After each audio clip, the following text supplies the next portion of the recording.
fluid from the intracellular fluid compartment to the extracellular fluid compartment.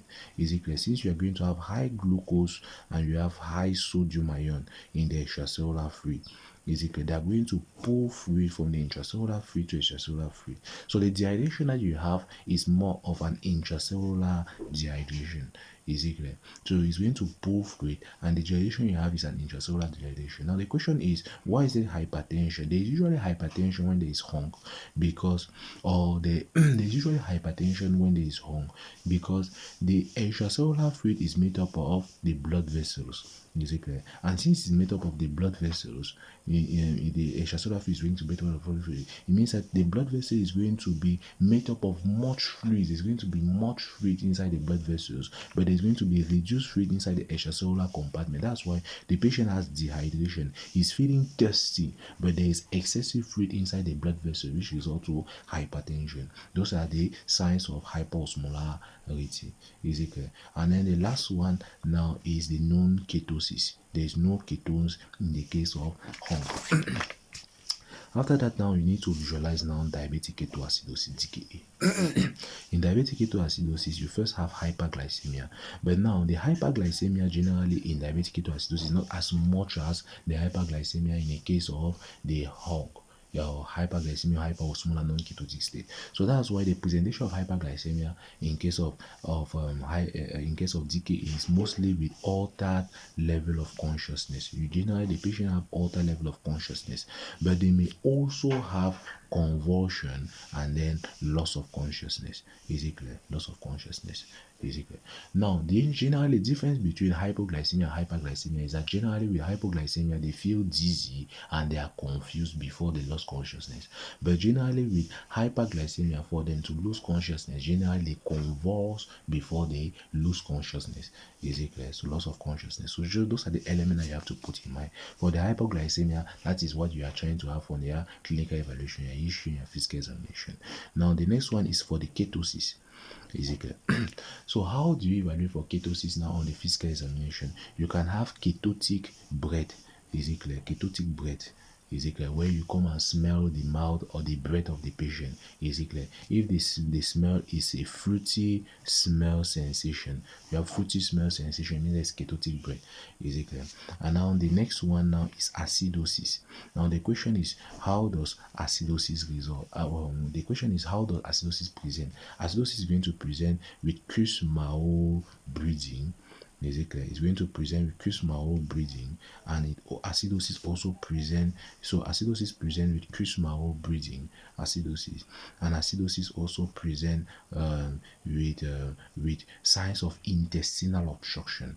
Is it clear? Signs of intestinal obstruction. And then the signs of intestinal obstruction can be colic abdominal pain. You have a patient with colic abdominal pain, and then he has vomiting. Those are the signs that they will present with acidosis. Is it clear? So generally those are that. Now the differential diagnosis of anything that can cause Kussmaul breathing. Kussmaul breathing refers to a rapid labored breathing. Is it clear? When you have a rapid deep breathing, it is Kussmaul breathing.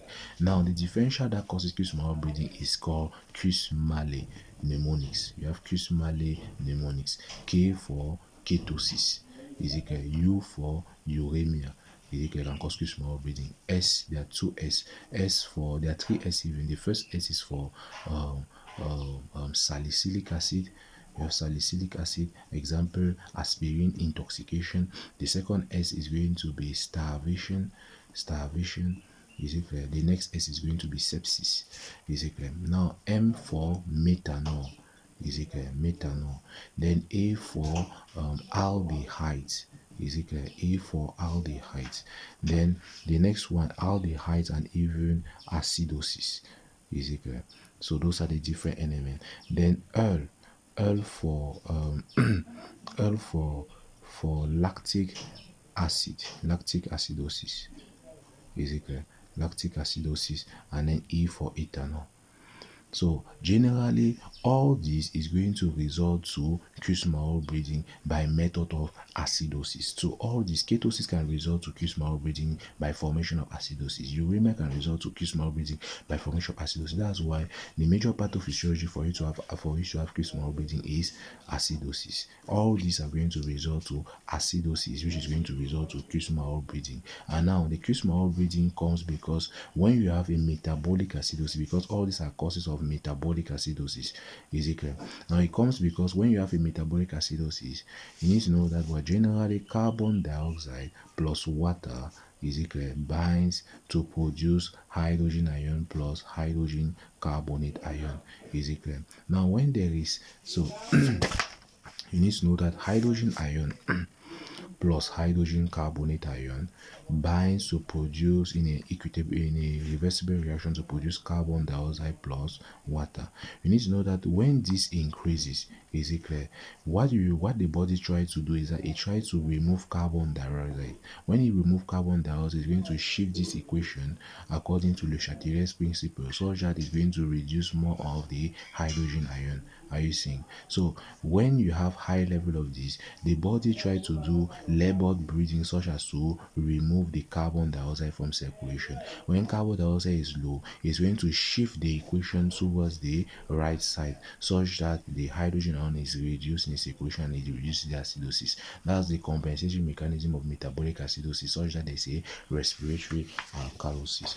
So those are the different things that you are going to visualize. So those are the different elements. Now the question is, why does ketosis occur mostly in type 1 diabetes and less occur in type 2 diabetes? Now you need to know that what ketosis occur mostly when you have low or absent insulin. Is it clear? So ketosis occur when you have absent insulin. Is it clear? That's why it usually occur in type 1 diabetes, while hunk never occur in type 1 diabetes. Is it clear? So when there is absent insulin, you need to know that what insulin does what? Insulin causes the metabolism of glucose. Is it clear? And also inhibit, why causing the metabolism of glucose? It inhibits the formation of ketones, because normally these ketones are the only one that can be used other than glucose. Since the body do not have glucose to metabolize, do not have insulin in order to metabolize glucose. So how do the body now function? The body is now going to go to break down fat products. Is it clear? Such that there is going to be lipid mobilization, and this lipid mobilization increases the LDLs that may also favor more of the atherosclerosis. Is it clear? So when there's fat breakdown, it's going to produce this ketosis, and this ketosis now can be a byproduct which can be used in order to replace glucose for the metabolism inside the cell, so that the cells do not die of hunger. Is it clear? So that's why it's going to increase ketosis when there is no insulin. Is it clear? But when there is insulin, there is decreased ketones formation. Now the ketosis occur in type 1 diabetes because in type 1 diabetes is absent insulin. But now ketosis can also occur in type 2 diabetes. At the beginning of type 2 diabetes, you have insulin. Is it clear? You have insulin, but you only have insulin resistance. Is it clear? Meaning that what? Since you have insulin resistance, it means that the cells do not comply to the sensibility with insulin. But at the end of type 2 diabetes, you are now going to have a pancreatic crash, because when the cells do not react to the insulin, the pancreas produces excessive insulin and then it finishes by crashing. And when it crashes like that, it do not produce any insulin again. And when it do not produce any insulin again, you now have diabetic ketoacidosis. So generally, those are the different features that you need to visualize when you are working with the pathophysiology of diabetes.